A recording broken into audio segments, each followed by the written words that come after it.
కదా అసలు వీళ్ళకి భయం ఎందుకండి? 11 సీట్లేగా మీరే అంటున్నారుగా. పులివెందుల ఎమ్మెల్యే ఆప్రాలు అంటాను. ఆప్రాలు గారి దగ్గర నువ్వు భయపడతావు. జగన్మోహన్ రెడ్డి వెళ్తున్నాయంటే అది సొంత పార్టీ, సొంత సిమ్మలు. 4-5 కలిసి వెళ్ళట్లేదు కదా. మీరిద్దరు కలిసి నన్ను కొట్టేస్తారు, నేను ఒక్కడనే కొట్టాలంటే ఇబ్బందిగానే ఉంటుంది కదా. నేను ఒక్కడనే ధైర్యంగా వెళ్తున్నాను, మాట్లాడుతున్నాను, వస్తున్నాను. మీరు 4 ఉన్నారు, మరి మీరు కూడా వెళ్ళాలి కదా. రిలే చేయడం జరిగింది. కొంతమంది పడ్డాయి అంటాయి, కొంతమంది పడట్లేదు. కాలేజీలో చదివే వాళ్ళకి అయితే పడట్లా. ఇంత మటుకి రెస్పాన్స్ లేదు. రేపు రా, లిస్ట్ రాలేదు, పేరు రాలేదు అంటున్నాడు. ఫోన్లో చెక్ చేసుకోండి అంట. మరి మీరు సచివాలయం దేనికి అసలు చేస్తున్నారు ఏదో ఇంకా we have to wait for some time. I think server రావట్లేదు, మళ్ళీ రేపు రా అంటారు. మళ్ళీ మేము రూమ్ అనుకుని అక్కడికి ఇల్లు తీసుకుని అక్కడికి వెళ్ళి మళ్ళీ ఆడవాళ్ళకి వెళ్తే ఆమెకి ఏం ముద్ర పడదు. ఎందుకంటే ఇంట్లో అంట్లు తోముకొని అన్ని చేసి తరిగాయి కదా, ఆమెకి ఇవ్వట్లేదు. అదే అండి, బాగాలేదండి. అది కరెక్ట్ కాదు సార్. అది ఎందుకంటే పొంగనూరు ఘటనలో కూడా మీరు చేసింది ఏంటి? ఆ రోజున పొంగనూరు ఘటనలో కూడా పెద్ద చేసేసి ఒక కానిస్టేబుల్ గారి కన్ను కూడా పోయింది. ఎస్ఐ గారు కానిస్టేబుల్, ఆయన కన్ను కూడా పోయింది. మీరు చేయలేదా? మీరు పరామర్శించలేదా? మీరు వెళ్ళలేదా? అయితే వీళ్ళకి ఏంటంటే అంతా అటు వెళ్ళిపోతున్నారని ఆపుతానే. ఎక్కడ ఆపుతారు? ఒకళ్ళ ఇద్దరా ఆపటానికి? అదే జగన్మోహన్ రెడ్డి గారు ఏమన్నారంటే నా ప్రోగ్రామ్కి వస్తే మీకేంటి బాధ, అదే కదా, మీ ప్రోగ్రామ్ రావట్లేదని మీరు బాధపడుతున్నారు ఏంటి చెప్పి. అంతే కదా. అసలు వీళ్ళకి భయం ఎందుకండి? 11 సీట్లేగా మీరే అంటున్నారుగా. పులివెందుల ఎమ్మెల్యే ఆప్రాలు అంటాను. ఆప్రాలు గారి దగ్గర నువ్వు భయపడతావు. 40 years సీనియర్వి నువ్వు భయపడతావు ఏంటి? అసలు భయపడకూడదు కదా. వెళ్తే వెళ్ళని అనుకోవాలి. కానీ అది ఎందుకని అంటారు? అదే జనాలు వీళ్ళు తెలుసు. వీళ్ళు ఏంటంటే ప్రజలు ఓట్లు వేస్తే గెలిచిన వాళ్ళు కాదు కదండి. అది అని భయం. వాళ్ళంతా ఓట్లు వేసిన వాళ్ళే వెళ్తున్నారని వీళ్ళ భయం. అంతే. నేను ఓపెన్ చెప్పాలంటే మీరు ఏ ఛానల్ అయినా నాకేం అభ్యంతరం లేదు. నిన్న జగన్మోహన్ రెడ్డి గారు మళ్ళీ మా ప్రభుత్వం అధికారంలోకి వస్తుంది, అధికారులు మొత్తం కూడా కూటమి ప్రభుత్వానికి మొగ్గు చూపిస్తున్నారు, ఎవరిని వాళ్ళను అని చెప్పేసి కూడా అంటున్నారు. మరి బాధ అండి, కడుపులో బాధ ఉంటుంది కదండి. అంతా అన్నీ అట్లా చేస్తుంటే ఆయనకైనా బాధేగా. అయితే ఆయన భయపడే రకం కాదండి, అస్సలు భయపడే రకం. అసలు వీళ్ళకి తెలియట్లే. అది అంటారు చూడండి, పద్మసింహం అని ఆ టైపు. అంటే మనం పోల్చడం కాదు, ఆయన ధైర్యం అలాంటిది, అంతే. కాదు ఏంటి పాత జగన్ని మళ్ళీ చూపిస్తారంటారా? మళ్ళీ కొంతమంది కూడా అదే మాట అంటున్నారు. పాత జగన్ అంటే ఏం చేయడండి ఆయన. కాకపోతే ఏంటంటే ధైర్యంగా, ఆత్మధైర్యం ఎక్కువ ఆయనకి. వెనక అడిగేసే పని లేదు. ఏదన్నా అనుకోడు అంటే చేస్తాడు, మంచి పనులు చేస్తాడు. అనుకుంటే ఇలా గద పనులు చేసి, మాయలు చేసి, మర్మాలు చేసి గెలవడం ఆయనకి ఇష్టం ఉండదు. పార్టీ ఓడిపోయినప్పుడు కాడి నుంచి కూడా ఎమ్మెల్యేలు, ఎంపీలు మొత్తం రాజీనామాలు చేసుకుంటూ పోతున్నారు. పార్టీ మరి మొత్తం ఖాళీ అయిపోతుంది. అవన్నీ మామూలేనండి, వెళ్తూ ఉంటారు, వస్తూ ఉంటారు. మళ్ళీ గెలవనివ్వండి, మొత్తం వస్తారు. ఎంతసేపు పట్టిద్దండి. ఏంటి జగన్మోహన్ రెడ్డి గారు ఒక్కరు ఉన్నారంటారా? ధైర్యం ఏంటంటారా? ప్రజల్లో అభిమానం అలా ఉందండి, అంతే. అది ఎవడ తీసేయలేడు. ఇవన్నీ ఇప్పుడు డబ్బులు వేసాడు, అమ్మఒడే అంటున్నారు. కానీ తల్లికి వందనాడు అని అంటున్నాడా? అమ్మఒడే అంటారు కానీ అది తీసేయలేడు. బ్రాండ్ అది సృష్టించాడు ఆయన. 40 ఏళ్ళు నుండి ఈయన ఏం చేశాడు? ఆయన పెట్టింది సృష్టించి వేస్తున్నాడు. సృష్టించాడు. నువ్వేం సృష్టించా? ఒక్క పథకం అమ్మఒడి అనగానే జగన్ అన్న గుర్తొస్తాడు పిల్లలకి. ఇప్పుడు ఆయన వేసాడని అనుకుంటున్నారు తెలియక. ఇప్పుడు ఇలాంటి అమ్మోళ్ళు ఉన్నారు, తెలియదు కదా పాపం, చదువు లేదు అమ్మోళ్ళకి. ఇలాంటి వాళ్ళకి, వాళ్ళంటే వాళ్ళే ఆయన వేసాడు అంటారు, అమ్మఒడి ఇచ్చిందా అంటారు. కానీ తల్లికి వందనని ఎవడంటాడు? అది జగన్మోహన్ రెడ్డి మనకి వెళ్ళి ఆ ఓదార్పు, ఆ యాత్రలో కనుక వాళ్ళకి ఓదార్పుకి ఇస్తే ఆ కుటుంబానికి ఎంతో మేలు జరుగుతుంది, ఎంతో బలం కూడా జరుగుతుంది సార్. అయితే వీళ్ళందరూ అనేది ఏంటంటే పర్మిషను వెళ్ళకూడదు జగన్మోహన్ రెడ్డి అని అంటున్నారు. అయితే ఒక మాట, జగన్మోహన్ రెడ్డి ఎందుకు వెళ్ళకూడదు అంటే భయపడటం అంటే ఆయన బ్లడ్లో లేదు సార్. ఎందుకంటే ఈ మాట చెప్తున్నానంటే నేను ఆల్రెడీ సోనియా గాంధీనే ఎదిరించాడు. వీళ్ళకి తెలుసు ఆ విషయం. సోనియా గాంధీనే ఎదిరించాడు తెలుసు. అప్పుడే ఎన్నో ఇబ్బందులు పెట్టారు. అయినప్పటికీ ఏమాత్రం తగ్గకుండా కార్యకర్తలే నాకు కావాలి, నా ప్రజలే నాకు కావాలని ప్రజల్లోకి వచ్చాడు, నిలబడ్డాడు, అందరినీ పరామర్శించాడు. ఇవాళ 151 సీట్లు గెలుచుకున్నాడు, మళ్ళీ ప్రతిపక్షంలో కూర్చున్నాడు, మళ్ళీ ప్రతిపక్షంలో పోరాడుతున్నాడు. అది జగన్ దమ్ము సార్. అది ఇలా ఆంక్షలు పెట్టడం వెళ్ళకూడదంటారు, ఎంతవరకు కరెక్ట్ అంటారు? అది కరెక్ట్ కాదు సార్. అది ఎందుకంటే పొంగనూరు ఘటనలో కూడా మీరు చేసింది ఏంటి? ఆ రోజున పొంగనూరు ఘటనలో కూడా పెద్ద చేసేసి ఒక కానిస్టేబుల్ గారి కన్ను కూడా పోయింది. ఎస్ఐ గారు కానిస్టేబుల్, ఆయన కన్ను కూడా పోయింది. మీరు చేయలేదా? మీరు పరామర్శించలేదా? మీరు వెళ్ళలేదా? మీరు ప్రతిసారికి మీరు వెళ్ళారుగా, మీరు పరామర్శించారుగా, మీరు చేశారుగా. ఆ రోజు జగన్మోహన్ రెడ్డి గారు ఆయన అడ్డుకున్నాడా? ఫ్రీగా వదిలేదా? ఆ రోజు కనుక జగన్మోహన్ రెడ్డి గట్టిగా పట్టుకుంటే ఏమయ్యేది? చాలా కష్టమయ్యేది. జగన్మోహన్ రెడ్డి గారు పర్మిషన్ ఇచ్చినా ఇవ్వకపోయినా సరే నేను వెళ్తున్నాను వాళ్ళని పరామర్శిస్తాను అంటే ఎలా చూడొచ్చు? సార్ నేను అదే అంటున్నాను సార్, నేను జగన్మోహన్ రెడ్డిని ఆపడం అంటే కుదరదు సార్. అలాగే వాళ్ళ వల్ల అవ్వదండి. ఎందుకంటే ఆయన జీవిత చరిత్ర మొత్తం మనం చూసుకుంటే అంతా మన పోరాటాలే కదా, ఎక్కడ కూడా పోరాటాలే. ఆయన పోరాటాలే పోరాడి పోరాడి పోరాడి పోరాడి ఇప్పటిదాకా వచ్చాడు. ఇంకా ఆ మనిషిని ఆపడం ఎవరి వల్ల కాదు సార్, అది జరగని పని. పథకాలన్నీ బాగానే ఉన్నాయి, పెట్టారు, కాకపోతే కొన్ని అమలు అవట్లా.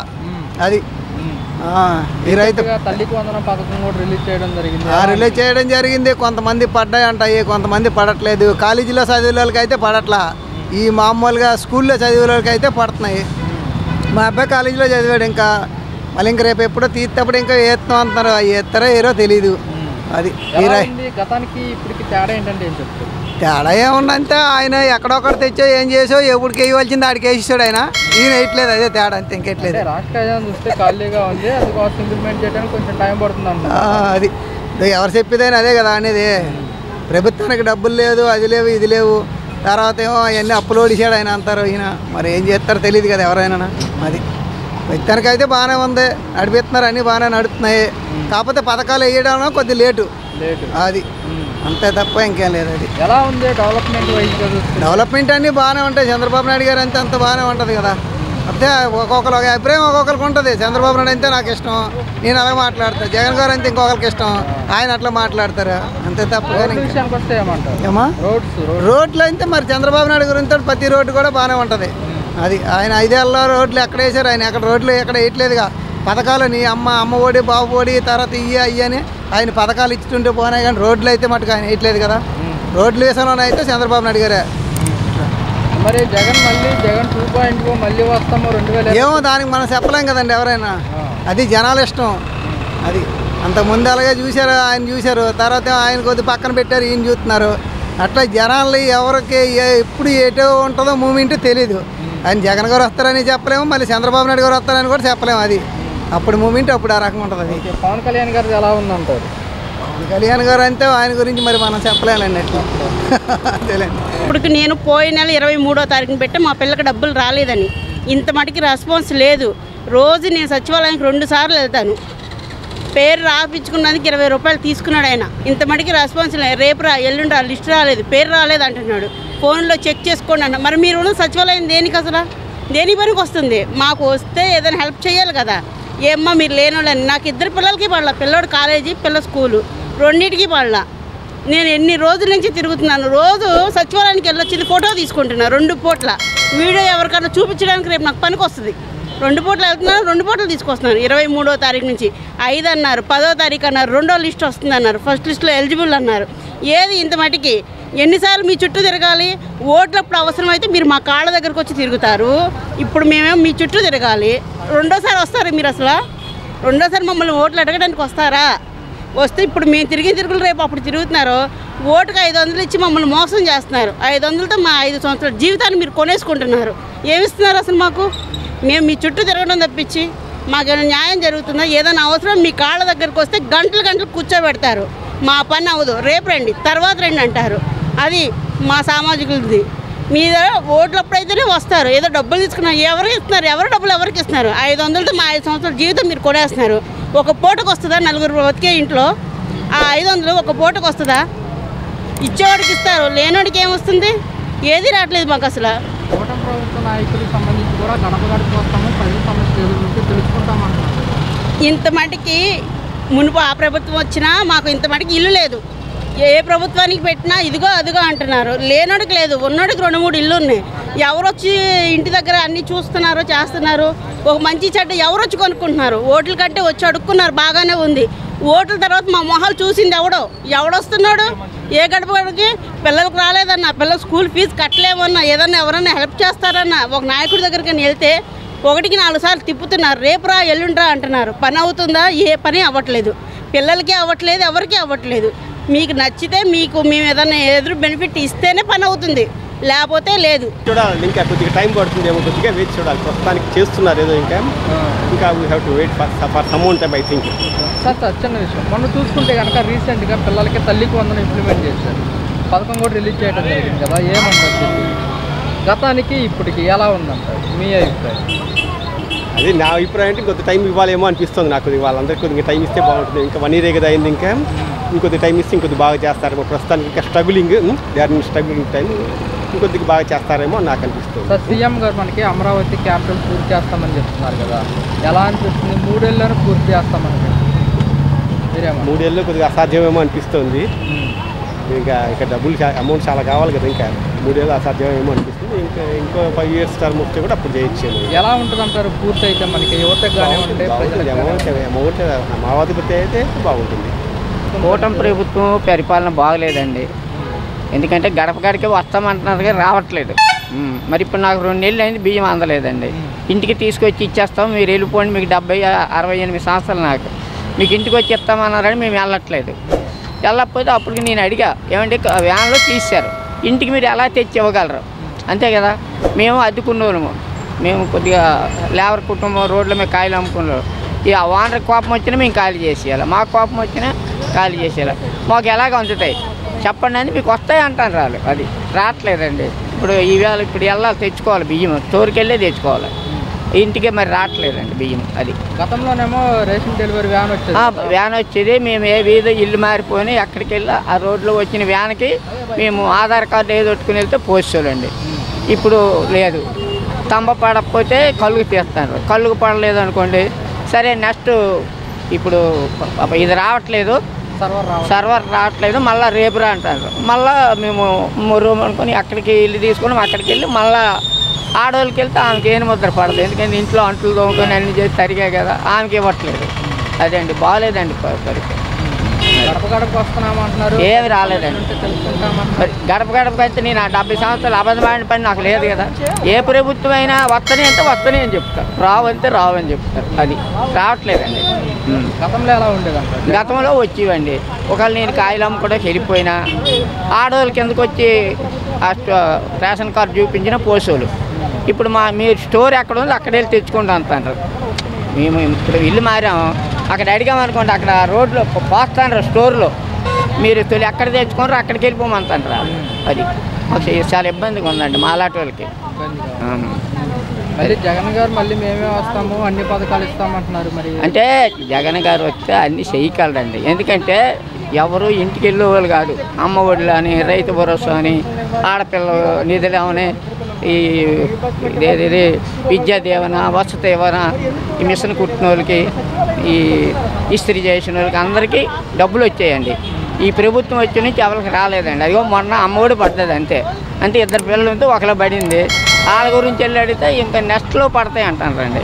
అది పరిపాలన బాగోలేదండి. జగన్మోహన్ రెడ్డి గారు పథకాలు అయితే ఇచ్చారు, రాష్ట్ర ఖజానా ఖాళీ చేసి ఇచ్చారు అంటున్నారు. మరి వీళ్ళైనా వాళ్ళ ఇంట్లో ఎవరు కదండి, వీళ్ళు కూడా మన మీద వేసే. ఇప్పుడు కరెంట్లు పెరిగాయి, కొన్ని పెరిగాయి కదా, ఈ పెరిగినవి కూడా మళ్ళీ మన మీద వేసి ఇవ్వడమే కదా, వాళ్ళు ఎక్కడి నుంచి తెచ్చిస్తారు. అది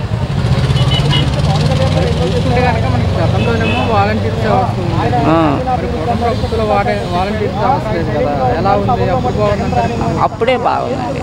ఇప్పుడు నాకు నెలకొకరు వాలంటీర్లు మారుతానండి. నేను సచివాలయంకి వెళ్తాను పింఛన్కి. వెళ్తే మొన్న చెప్పింది ఆ అమ్మాయి, బాబాయ్ నేను ఇప్పుడు ఇంతవరకు నీ కార్డు నాకు వచ్చింది, నేను ఇచ్చాను, నాకు గొల్లపూడి అడ్డు రోడ్డుకి వేసారు నన్ను, కొత్త వాలంటీర్ వస్తుంది రేపు వచ్చే నెలలో అంటాను. అమ్మ మరి ఆమె అడ్రస్ మంచి లేదు, నువ్వు ఆఫీసులకు వెళ్ళి కొనుక్కో, మీ వాలంటీర్ పేరు కూడా వాళ్ళు చెప్తారు అంటానండి. అది మరి ఇల్లు మారామో మరి మా ఇంటికి వచ్చి ఇవ్వట్లేదు పింఛను. మేము తొలి ఎక్కడ ఇల్లు ఉన్నామో అక్కడికి వచ్చే పింఛను తీసుకుంటున్నాను. ఆ బజార్లో నిలబడి వాళ్ళు వచ్చేటప్పుడు అమ్మ నేను ఇక్కడ ఉండోను, ఇల్లు ఖాళీ చేశాను అంతే, అప్పుడు 90 కళ్ళు ఫోటోలు తీసి పింఛను ఇస్తానండి. ఈ మొన్న చెప్పింది ఆ అమ్మాయి, రేపు వచ్చే నెల నుంచి నేను కాదు బాబాయ్, నేను వేరే కొత్త వాళ్ళు వస్తారని చెప్పారండి. మరి వాళ్ళు కూడా మళ్ళీ మనం ఎత్తుకోవాలి కదా, నెలలోన ఆమెను పట్టుకోవాలి. ఎవరమ్మమ్మ కానీ పుస్తకం చూపించాలా, పుస్తకాలు ఇంకివ్వలేదు, ఆధార్ కార్డే చూపించాలి. అది వాళ్ళ ప్రభుత్వం వేరు, వీళ్ళ ప్రభుత్వం వేరు, వీళ్ళ పద్ధతి వేరు, వాళ్ళ పద్ధతి వేరు. అంటే ఏంటంటారు తేడా? ఏముంది, గవర్నమెంట్ మారింది. గవర్నమెంట్ మారడం వల్ల కాస్త వీళ్ళు సర్దుకొని కాస్త తిప్పబడి తీసుకోవాలి. ఆయన పథకాలు వేరు, ఈయన పథకాలు వేరు. ఈయన ఇస్తానన్న పథకాలు వేరు, ఆయన ఇచ్చే పథకాలు వేరు. సార్ రీసెంట్గా తల్లికి వందనం కూడా రిలీజ్ చేయడం జరిగింది కదా, ఎలా అనిపిస్తుంది? అన్ని ఘనంగా ఇస్తున్నారు, ఒక్కొక్కటి కూడా ఇస్తున్నారు. బస్సులు అన్నారు ఇస్తున్నారు, అని ఇస్తానన్నారు, ఇస్తారు. తర్వాత ఏదో ఆడవాళ్ళకి పెళ్లి ఏదో ఇస్తున్నారు జనానికి ఇస్తారు. అంటే ఎవరైనా సరే కొత్త గవర్నమెంట్ కాస్త లేట్ అవుతుంది ఇస్తారు. మరి ఎవరికి తప్పు పడతాం లేదు, వాళ్ళు ఇచ్చారు లేటుగా వీళ్ళు ఇస్తారు. అది సరే, జగన్మోహన్ రెడ్డి ఏమో నవరత్నాలు అన్నారు, కూటమి ప్రభుత్వం సోప్ ప్లస్ డెవలప్మెంట్ అంటున్నారు. అది ఏ విధంగా? అయితే నాకు అంత ఐడియా లేదు కానీ దాంట్లో కొంత లోతుగా సరే, థ్యాంక్స్ అండి. ఎలా అనిపిస్తుంది కూటమి ప్రభుత్వం పనితీరు? అసలు ఏం బాగోలేదండి ప్రభుత్వం. ఇంటికి వచ్చి చక్కగా పొద్దున్నే లావంగా 6ంటికి పింఛన్ చేతిలో పెట్టేవాళ్ళు, ఇప్పుడు అది లేదు, పింఛన్లు ఇవ్వట్లేదు. మీరు వచ్చి సచివాలయానికి వచ్చి తీసుకెళ్ళండి అంటున్నారు, అక్కడికి వెళ్తానేమో ఇంకొకసారికి వెళ్ళండి అంటున్నారు. పింఛన్లు కూడా మాకు సరిగ్గా ఇవ్వట్లేదు. అప్పుడు ప్రభుత్వమే బాగుంది, ప్రభుత్వం బాగాలేదు. కరెంటు బిల్లులు ఎక్కువ వస్తున్నాయి. అద్దెలు కొండాలన్నా 9,000 8,000 అద్దెలు కట్టుకొని ఉండలేకపోతున్నాం. కూలి పని చేసుకునే వాళ్ళని. ఎక్కడ పనులు కూడా ఉండట్లేము. చేసే పనులు కూడా తీసేస్తున్నారు. పిల్లలకు 1,500 వేస్తాను, ఆ డబ్బులు వేస్తాను, ఈ డబ్బులు ఇస్తానని ఏమీ లేదు. రేషన్ బియ్యం అన్నారు, మంచి రేషన్ బియ్యమే పోతున్నారు. ఏం తింటాం మేము? ప్రభుత్వం వాళ్ళు తింటున్నారా బియ్యం? కొట్టుకుని తీసుకెళ్ళిపోతారు. అధికారులు దొంగ చేస్తే తీసుకొని వెళ్ళడానికి ఆ పవర్ లేదు వాళ్ళకి. ఏమలా దాస్తాను దొంగ చేసినని, దొంగ చేసినట్టు టీవీలో చెప్తాను. చేసిన అరెస్ట్ చేసి తీసుకెళ్ళచ్చు కదా, నన్ను అయితే తీసుకెళ్ళిపోతారా? కాదు, ఎక్కడ అన్యాయం చేయలేదని చెప్తున్నారు కదా. ఎవరు చెప్తారు? మరి వాళ్ళు చెప్తారు కదా, దొంగ చేసాడనే, అవినీతి చేసాడనే, ప్రజల సొమ్ము దోచుకున్నాడనే. మరి చెప్పిన నిరూపణ చేసి. ఎలా అనిపిస్తుందండి 1 year కూటమి పెరుగుతాం? బాగుందండి, పరిపాలన బాగుంది. ఏమీ బాగా చేస్తారని నమ్మకంతోనే వేశారు జనాలు. అలాగే దాని తగ్గట్టుగానే వాళ్ళ పరిపాలన బాగుంది. జగన్మోహన్ రెడ్డి గారు వైసీపీ యూత్ వాళ్ళతో కూటమి ప్రభుత్వం పనితీరు పథకాలు వేస్తుండే కదా బాబు. మధ్యతరగతి వాళ్ళు బాగుపడటం కష్టం. వీడు ఉన్నంత వరకు అంతే. నేను అన్నానని అనుకోవద్దు. వీడు ఉన్నంత వరకు వర్షాలు బాగానే ఉంటాయి. మా బోటాలు కష్టపడాలంటే కష్టపడలేము. ఆ ఉన్నప్పుడేమో ఏదైనా కానీ కరోనా వచ్చింది. వీడు ఉన్నప్పుడేమో ఇది ఫస్ట్ చేస్తానని వాగ్దానం తర్వాత చేయలేదు. ఏదైనా అడిగితే ఏదైనా కానీ ఏంటో ఏమి ఇవ్వట్లేదు. ఏంటి రేట్లు పెంచేశారు, ఎలా బాగుపడతారు? కడుపాడితే డొక్కాడతా కానీ రెక్కాడదాం. ఓకే.